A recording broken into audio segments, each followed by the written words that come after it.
समझते हैं कि आप खुश हैं अकेले बैठकर, अकेले आप खुश नहीं हैं, आप लंगड़े हो जाते हैं। एक भी रिश्ता तोड़ते हो आप तो आपकी उंगली टूट गई। Can you imagine your life without one finger? You never want.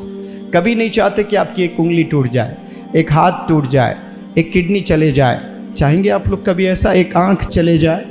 तो आप अगर किसी से अनबन है आप लोग की फैमिली मेंबर्स में, तो आप अपाहिज हो रहे हो, अपनी एक आंख फोड़ ले रहे हो, आप उनसे लड़ रहे हैं। दो सगे भाई, शादी हो गई, बीवियां आ गए, दोनों में झगड़ा, बात नहीं कर रहे हैं, अंधा हो गया है, वो पैर टूट गया उसका, हम समझते नहीं।